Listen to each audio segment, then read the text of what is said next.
Hello, ഹമീൻസ് cooking വേൾഡിലേക്ക് എല്ലാവർക്കും സ്വാഗതം. ഇന്ന് ഞാൻ വന്നിട്ടുള്ളത് വെറും 5 മിനിറ്റിനുള്ളിൽ ബ്രേക്ക്ഫാസ്റ്റിനായിട്ട് തയ്യാറാക്കിയെടുക്കാൻ പറ്റിയ നല്ലൊരു കറിയുടെ റെസിപ്പിയുമായിട്ടാണ് കേട്ടോ. ഇതിൻ്റെ പേര് ഞങ്ങളുടെ അവിടെയൊക്കെ പറയുക മുട്ട തിളപ്പിച്ചത് എന്നാണ്. നല്ല ടേസ്റ്റാണ്. വെറും 5 മിനിറ്റിൽ തയ്യാറാക്കിയെടുക്കാവുന്നതേ ഉള്ളൂ. അപ്പോൾ വീഡിയോ എല്ലാവരും ഒന്ന് കണ്ടു നോക്കുക. എന്നിട്ട് നിങ്ങൾക്ക് ഇഷ്ടപ്പെടുകയാണെങ്കിൽ ലൈക്ക് ചെയ്യുക, ഷെയർ ചെയ്യുക. അതുപോലെ നിങ്ങൾക്ക് എൻ്റെ ഈ ചാനൽ ഇഷ്ടപ്പെട്ടിട്ടുണ്ടെങ്കിൽ പ്ലീസ് ഒന്ന് സബ്സ്ക്രൈബ് ചെയ്തേക്കണേ. അപ്പോൾ നമുക്ക് വീഡിയോ നോക്കാം.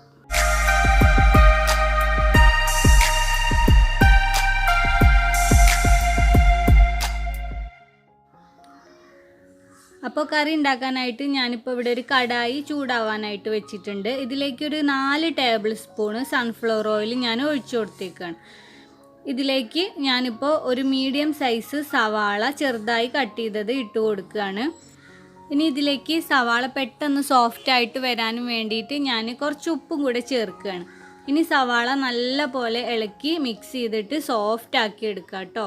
എത്രത്തോളം സവാള സോഫ്റ്റ് ആക്കി എടുക്കണോ അത്രത്തോളം ഈ കറിക്ക് ടേസ്റ്റ് കൂടുകയാണ് ചെയ്യുക. ഇപ്പോഴത്തേ കണ്ടോ, സവാള നല്ല പോലെ സോഫ്റ്റ് ആയിട്ട് വന്നിട്ടുണ്ട്. ഇനി ഇതിലേക്ക് തക്കാളിയാണ് ചേർക്കുന്നത്. ഞാനിപ്പോൾ ഒരു തക്കാളിയും കൂടെ ഇതിലേക്ക് ചേർക്കുകയാണ് കേട്ടോ. ഇനി തക്കാളിയും കൂടെ ഇതിലേക്ക് നല്ല പോലെ ഒന്ന് സോഫ്റ്റ് ആക്കി എടുക്കുക. നല്ല പോലെ അങ്ങ് അലിയണ പോലെ തക്കാളി ആക്കി എടുക്കണം കേട്ടോ. ഇപ്പോൾ കണ്ടോ, തക്കാളിയൊക്കെ നല്ല പോലെ ഞാൻ അലിയിച്ചെടുത്തിട്ടുണ്ട്. ഇനി ഇതിലേക്ക് നമുക്ക് മസാലപ്പൊടികളാണ് ചേർക്കേണ്ടത്. ഇതിലേക്ക് 2 ടീസ്പൂണ് മുളക് പൊടിയും 1/2 ടീസ്പൂൺ മഞ്ഞൾപ്പൊടിയും 2 ടീസ്പൂണോളം തന്നെ മല്ലിപ്പൊടിയും ഞാൻ ചേർത്ത് കൊടുത്തിട്ടുണ്ട്. എന്നിട്ട് ഇതെല്ലാം കൂടെ നന്നായിട്ട് ഇളക്കി മിക്സ് ചെയ്ത് കൊടുക്കുക. അതിനുശേഷം ഇതിലേക്ക് കറിക്ക് ആവശ്യത്തിനുള്ള വെള്ളം ഒഴിച്ചു കൊടുക്കുക. ഞാനിപ്പോൾ ഏകദേശം ഒരു 2 കപ്പോളം വെള്ളമാണ് കേട്ടോ ഒഴിച്ചു കൊടുത്തിട്ടുള്ളത്. പിന്നെ ഇതിലേക്ക് ആവശ്യത്തിന് ഉപ്പും കൂടെ ചേർത്തിട്ട് എല്ലാം കൂടെ നന്നായിട്ടൊന്ന് ഇളക്കി കൊടുത്തിട്ട് ഇത് നല്ല ഹൈ ഫ്ലെയിമിലിട്ടൊന്ന് തിളപ്പിച്ചെടുക്കണം. ഇപ്പോൾ കണ്ടോ, ഇത് നല്ല പോലെ തിളച്ചു വരാനായിട്ട് തുടങ്ങിയിട്ടുണ്ട്. ഇനി ഇതിലേക്ക് നമുക്ക് മുട്ട പൊട്ടിച്ച് ചേർക്കാം. മുട്ട ആദ്യം ഉടച്ചിട്ടൊന്നും ചേർക്കണ്ട, ഡയറക്റ്റായിട്ട് ഇതിലേക്ക് പൊട്ടിച്ചങ്ങ് ഒഴിച്ചു കൊടുക്കുക കേട്ടോ. ഞാനിപ്പോൾ 3 മുട്ടയാണ് ചേർക്കുന്നത്. അപ്പോൾ ഈ 3 മുട്ടയും 3 ഭാഗത്തോട്ടായിട്ടാണ് ഞാൻ ഒഴിച്ചു കൊടുക്കുന്നത്.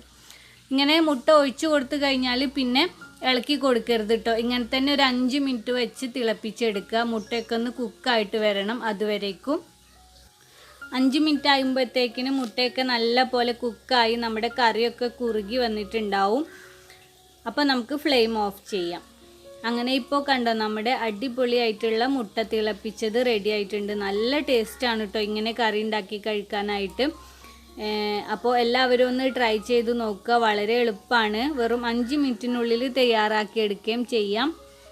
അപ്പോൾ ഈ വീഡിയോ എല്ലാവർക്കും ഇഷ്ടമായിട്ടുണ്ടെന്ന് വിചാരിക്കുന്നു. ഇഷ്ടമായിട്ടുണ്ടെങ്കിൽ ലൈക്ക് ചെയ്യുക, ഷെയർ ചെയ്യുക. പിന്നെ നിങ്ങൾക്ക് എൻ്റെ ചാനൽ ഇഷ്ടപ്പെട്ടിട്ടുണ്ടെങ്കിൽ പ്ലീസ് ഒന്ന് സബ്സ്ക്രൈബ് ചെയ്തേക്കണേ. അപ്പോൾ പുതിയൊരു വീഡിയോയുമായിട്ട് കാണാം.